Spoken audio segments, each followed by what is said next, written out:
Ito pala guys, pan motor ng outdoor ng aircon na split yung wall type niya.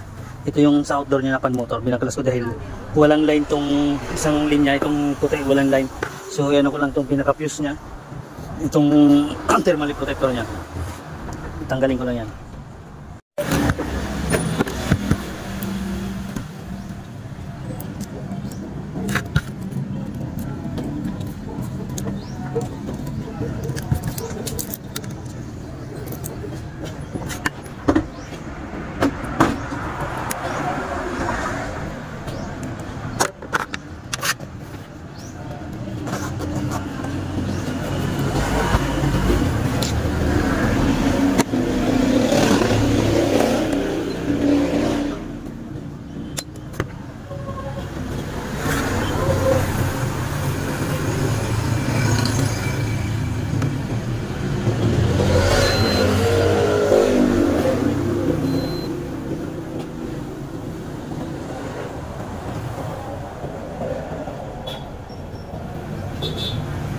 Buman to.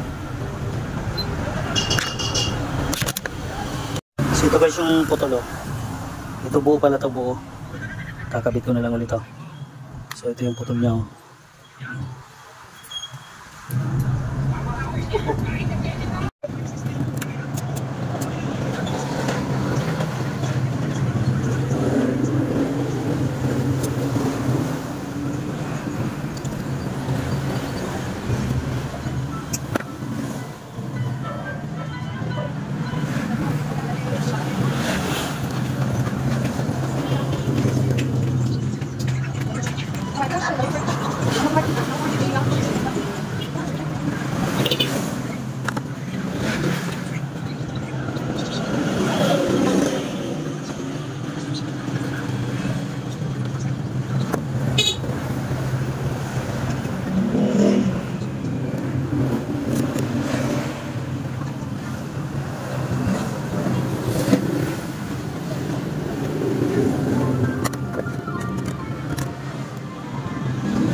So ito na pala guys yung kinabit ko na yung pan motor nung dito, yung ni-repair kong pan motor. So kinabit ko na dito, binalik ko na.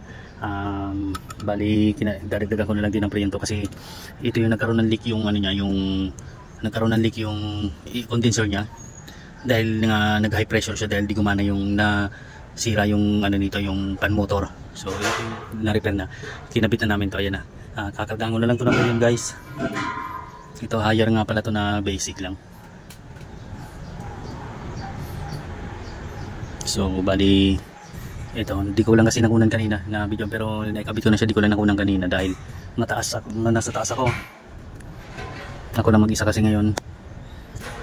Dahil di ko nakunan kanina dahil walang tagahawak ng camera. So yan guys, gumana na siya. kumpletuhin ko lang yung karga ng preyon dito. Kasi kaya no,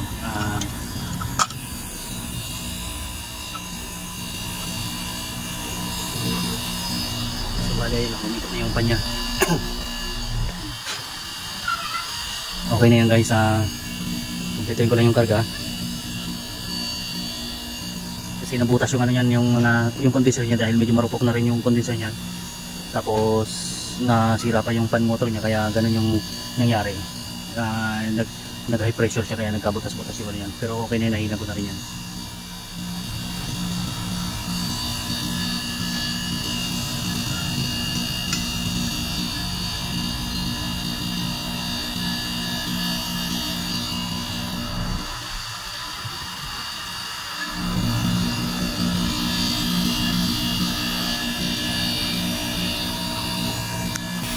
So yun guys, nag-yellow na yung piping niya. Ibig sabihin nagkakaga na siya pero kulang pa.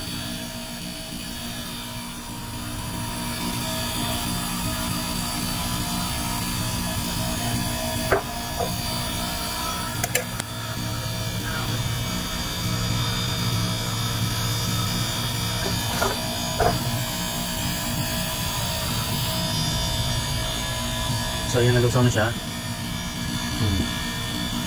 Dagdagan ko lang ito ng 60. Kahit 55, okay na yan.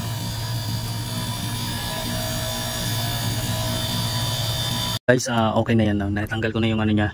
So eksakto yung pagkapuno kompleto ng preyon. Kilinos ko na yung ano niya sa gauge. Biglang nag-burn out naman, sakto lang. Kaya ayan, okay na yan guys. So ayan, pauwi na kami. So ayan guys, tapos na namin na okay na yan. So buti nagawa ng paraan yung ano niya, tawag nito, pan motor niya. So ayan guys, bye bye.